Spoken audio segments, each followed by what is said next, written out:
భారం మోస్తున్న సమస్త జనులారా నా యొద్దకు రండి, నేను మీకు విశ్రాంతిని కలగజేతునని దేవాతి దేవుడైన యేసుక్రీస్తు ప్రభువారు సర్వ మానవాళిని పిలుస్తూ ఉన్నారు. మానవులు ఎలా ఉన్నారు అని అంటే ప్రయాసతో, భారముతో ఉన్నారు. ఉదయం లేచినది మొదలుకొని సాయంత్రం వరకు మనిషి కష్టపడుతూ ఉన్నాడు, శ్రమ పడుతూ ఉన్నాడు, ప్రయాసపడుతూ ఉన్నాడు. అయినప్పటికీ వారి జీవితాలలో నెమ్మది లేక, శాంతి లేక, అశాంతితో జీవిస్తూ ఉన్నాడు. కారణం ఏమిటి? ఎందుకు మనిషి జీవితంలో శాంతి కరువయ్యింది అని ఆలోచన చేసినట్లయితే కారణం పాపం. మానవుడు పాపములో ఉన్నాడు, పాప భారముతో ఉన్నాడు, పాపము చేస్తూ ఉన్నాడు గనుక తాను చేస్తున్న పాపాన్ని బట్టి తన జీవితంలో శాంతిని పోగొట్టుకున్నాడు.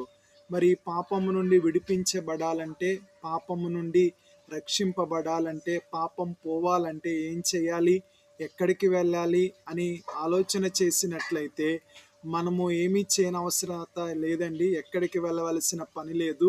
యేసుక్రీస్తు ప్రభు యొద్దకు వస్తే ఆయన పిలుస్తూ ఉన్నారు, నా యొద్దకు రండి అని. ఎవరైతే ఆయన మాట విని, ఆయన పిలుపు విని ఆయన యొద్దకు వస్తారో వారిని ఆయన క్షమించేవాడిగా, వారిని ఆయన రక్షించేవాడిగా, వారిని ఆయన విడిపించేవాడిగా ఉన్నాడు.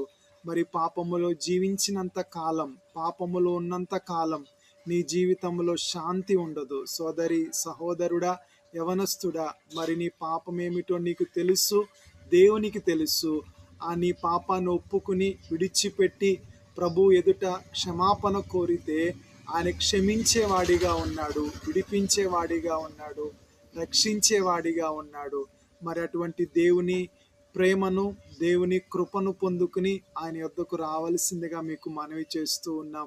వాయిదాలు వేయొద్దు, రేపు ఎల్లుండని. రేపు ఏం సంభవించునో మనకు తెలియదు. మనము నిన్నటి వారం, ఈరోజు మనది. ఈరోజు వరకు మనం బ్రతికి ఉన్నామంటే ఆయన దయ, కృప, కనికరం, జాలి, కరుణ, కటాక్షం. ఎంతోమంది ఈ లోకాన్ని విడిచి వెళ్ళిపోయారు. దేవుడు నిన్ను సజీవుడుగా, ఆరోగ్యముతో, జీవముతో ఉంచాడు. ఎందుకు అనంటే నువ్వు ఆయన యొద్దకు వస్తావని, ఆయన నమ్ముకుంటావని, ఆయనను అంగీకరిస్తావని, నీ పాపాన్ని ఒప్పుకుని విడిచిపెడతావని ఆశతో దేవుడు నీ వైపు చూస్తూ ఉన్నాడు, నీకు అవకాశం ఇస్తున్నాడు, తరుణం ఇస్తూ ఉన్నాడు. కనుక దయచేసి ఈ అవకాశాన్ని పోగొట్టుకోవద్దు, ఈ సమయాన్ని జారవిడుచుకోవద్దు.